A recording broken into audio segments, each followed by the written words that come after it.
Well, hello, my beautiful reader friends, and welcome back, or welcome for the first time if you are new here. My name is Lori Beth, and welcome to my channel, where I like to talk about books a lot. Basically, that's all I do, is talk about books. But regardless, welcome to my little corner of the internet, and today I have a very fun video to do, as I always say, every time I do a video. But one of my favorite videos to do during the month is a TBR, quote unquote, or a hopefuls video. I love the beginning of a new month, a new fresh leaf every time the calendar rolls over, and we get to put together a list of books that we would like to attempt to read during that month. I am going to be upfront and honest. I have been slumping a little bit. When I say a little bit, I mean like I'm having a hard time reading, and it hit me like a bus out of nowhere. I don't know why, I don't know what happened, but most of everything I've been reading hasn't landed lately, and now more than ever I am finding that I am wanting to mood read as opposed to putting myself in this little box of creating a TBR and then feeling guilty when I don't read the books that I said I was going to read. I already talked about this last month, and I was feeling mood reading coming on, not the slumping coming on, but we are here now. This is what we are dealing with. So I just kind of went through my Goodreads and grabbed a bunch of books that sounded like I would be interested in reading right now. And these are the hopefuls that I would like to read in the month of August. And if I read them, I read them. If I don't, I don't. Sometimes we don't do exactly what we initially planned, and that's fine. It's fine. Everything's fine. With that being said, we are going to go ahead and jump right into a list of books that I thought just sounded good this month and where I'm at right now in my reading journey. Without further ado, we are going to go ahead and get started.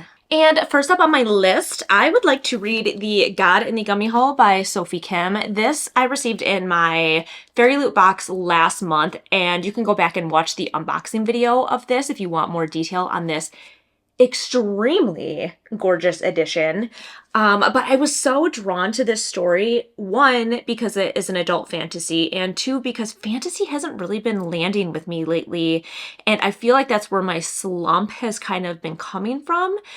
Fantasy has always been a go-to genre for me that I've always loved, and recently they haven't really been hitting, and it's kind of just like leaving me with like this dead inside feeling. But I feel like this could bring life back to me, if you know what I mean. What I know about the story so far is that it follows a fallen god and a Gumiho, which is this kind of like half human, half fox immortal. And this fallen god is trying to get himself reinstated as a god. So he works as a detective who is on this mission to capture and destroy like thousands and thousands of unruly immortals in this world. More specifically, this main Gumiho, the Scarlet Fox. She becomes his assistant as an assistant detective. Little does he know, she's the one that he's been hunting this whole time. They ensue on a bunch of adventures. I believe maybe like an enemies to lovers situation happens. And I love all of those things. I love the idea of like this detective situation too. I think it's kind of a cool twist on a fantasy. Makes it feel like, you know, more of an urban fantasy when we're talking about like modern day detectives, but someone who hunts immortals at the same time. I don't know. It sounds very, very cool. I really like the idea of it. I've never read anything by this author before. But I just really liked the idea of this story, so this is going to be on my list for the month of August, and hopefully it kind of just brings me out of that fantasy slump that I've been in lately. We'll see how that goes. Next up on my list is Earthlings by Sayaka Murata. I have never read anything by this author either, but I have heard nothing but good things, especially about her book, The Convenience Store Woman, which is also on my want to read as well, just eventually in this lifetime, as we know how those TBRs just seem to grow and grow and grow. But this one really just caught my attention. One, because it's a shorter novel, and because I feel like I've been slumping lately. Sometimes I like a shorter book to read. And this is kind of like a weird, I think, fiction / magical realism story. It sounds like we are going to be following a young girl who basically feels like she is from another planet. And I think this is going to be a very eye-opening story of kind of discovering who you are. A lot of times we don't feel like we belong certain places, whether it's within certain social constructs or certain family constructs, and kind of growing into an adult and, I don't know, just learning from things from your childhood and becoming a grown-up in a world where you don't necessarily feel like you belong. It sounds very kind of bizarre. It's been described as like a dream-like, and like you get the sense like you're not really going to understand what's going on the whole time, but also that's what drew me to this story too. I want something kind of wonky, something kind of weird, something where I'm going to be like, what? You know what I mean? Especially in these times of not really knowing what I want right now and just kind of going with the flow and mood reading. This sounded like something that was going to kind of keep me kind of entertained and on my toes and just kind of wanting to turn the page and see what happens. So I'm really excited about this one. And next on my list is The 3 Lives of Cate K by Kate Fagan. This is an ARC that I received from NetGalley. So thank you to NetGalley and the publishers for an advanced copy of this ebook. And I'm going to read the synopsis to you on this one because I can't quite remember what it's about off the top of my head, but I know that when I read it, I was like, I'm going to try to request this book because, again, it just sounded like something that was going to pull me in right now when I'm like, what is it that I'm looking for in a book? The 7 Husbands of Evelyn Hugo meets First Lie Wins in this electric, voice-driven debut novel about an elusive, best-selling author who decides to finally confess her true identity after years of hiding from her past. Cate K knows how to craft a story. As the creator of a best-selling book trilogy that struck box office gold as a film series, she's one of the most successful authors of her generation. The thing is, Cate K doesn't really exist. She's never attended author events or granted any interviews. Her real identity had been a closely guarded secret until now. As a young adult, she and her best friend Amanda dreamed of escaping their difficult homes and moving to California to become movie stars. But the day before their grand adventure, a tragedy shattered their dreams, and Cate has been on the run ever since, taking on different names and charting a new future. But after a shocking revelation, Cate understands that returning home is the only way she'll be a whole person again. So this sounded like such a good blend of like a drama, a thriller, and just a transformative story. I love this idea of kind of going after your dreams and thinking that's what you want, but maybe going back to your roots to really dive into who you truly are as a person. I think this is going to be kind of an eye-opening story, and I liked the blend of all of these genres kind of coming into one. Sometimes I'm really craving certain books to read, like I want a mystery, I want a thriller, or I want a fantasy that I can just get lost into a new world. And sometimes when I'm like, what is it that I even want in a book? Blending some genres together is a good way to kind of just read something and be pleasantly surprised. I'm really excited about this one. I think this kind of like mystery slash like fiction based book and just kind of like hiding who you are and then maybe truly finding out who you are, like being comfortable with that. I don't know. I think that's something that a lot of us can relate to, and it just kind of like caught my attention. Another book on my hopefuls list for the month of August is A Beautiful World, Where Are You by Sally Rooney. If you have been here for a minute, you know that I read Normal People recently and became 100% obsessed with that book and Sally Rooney as an author and her writing style. I was so taken aback by how much I loved that book that I can't even, like, it's hard to put into words. So I'm not even going to try because I've already done that in previous videos. I will link those videos down below if you want to go back and get my full undivided attention on that very specific book. But she also has a new novel coming out this fall. I think it's in September. I'll correct myself if I'm wrong, but I believe it's in September. And because I loved Normal People so much, I wanted to try to get through some of her backlog before the new book came out. I don't think I'll be able to get to everything, but I wanted to pick one, and not to be a broken record, that sounded, again, like it was going to suit my, I don't know, my mood reading right now. And this one sounded right up my alley. So from what I know of this book, we follow 4 different characters. I think there's a set of friends and then either boyfriends or significant others of theirs, and they travel together or they just have complex relationships between either the 4 of them or like and the 2 separate couples in general, but also 2 of them being friends. I don't know. It just sounds like a very tangled web of emotions and relationships and sex and working and lives and becoming young adults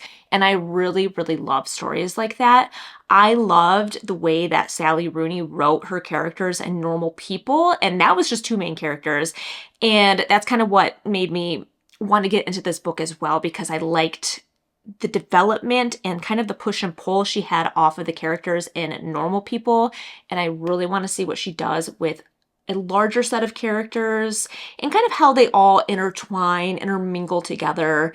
And I don't know, just what the story is going to be about. I just loved her writing style in Normal People, and this one sounded like it was going to be very similar, but maybe even a little more in depth just because there's more characters involved. So I'm really kind of hoping and praying that I will continue my love of Sally Rooney in this story and then set myself up for her new release coming out this fall. And next up on my August hopefuls is The God of the Woods by Liz Moore. This is my book of the month copy, and I'm not going to go into too much detail because this was in my last unboxing video, so you can go there and get more of the synopsis if you so choose to. But I'm really excited to read this in what I like to deem the last month of summer personally. September 1st to me is basically fall. So this is set at a summer camp, sleepaway camp, where a tragedy occurs. Apparently maybe some very powerful families from this area are involved.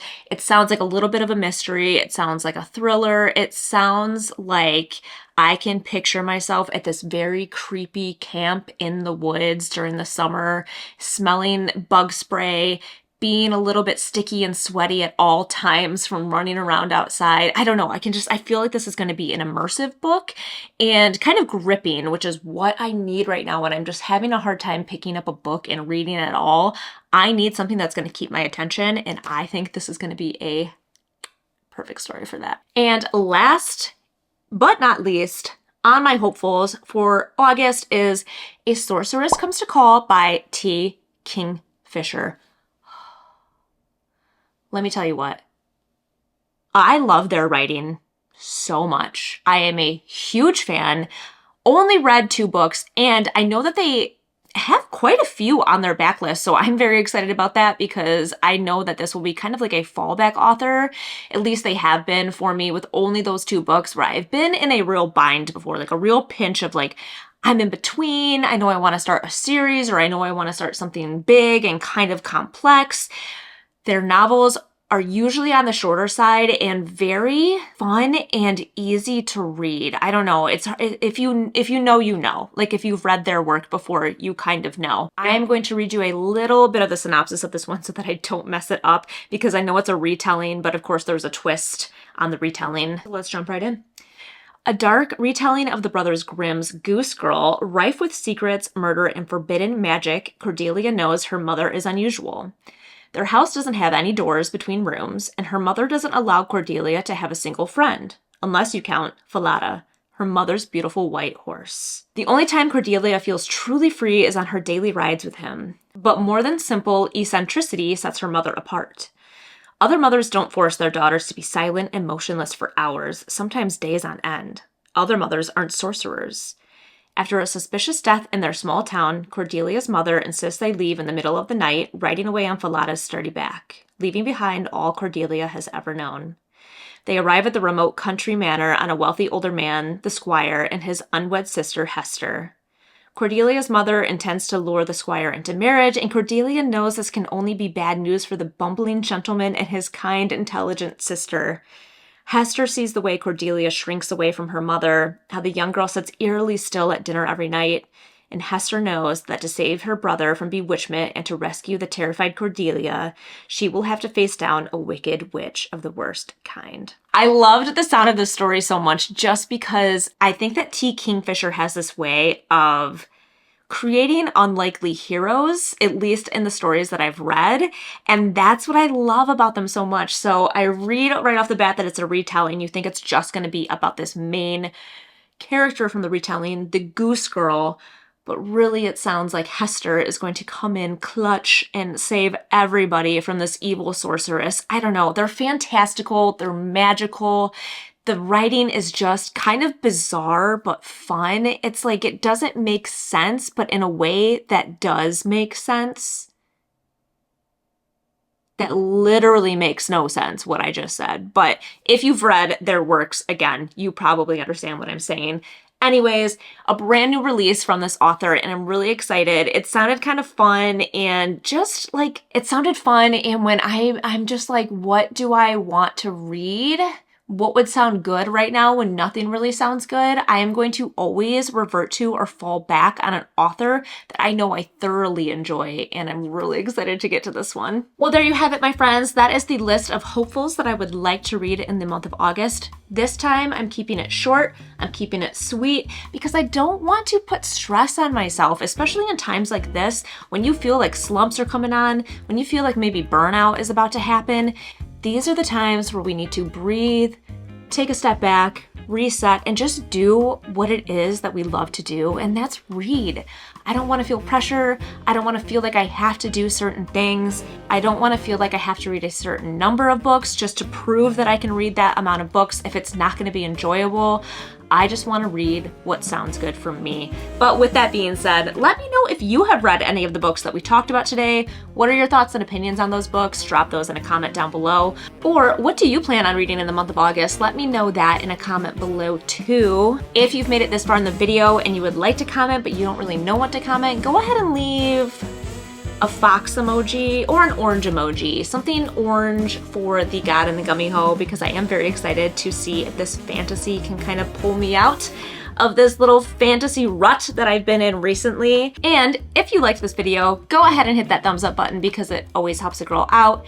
And if you want to make sure you don't miss any of my other upcoming videos, go ahead and hit that subscribe button too. As always, it has been an absolute blast, and I can't wait to see you guys in the next one.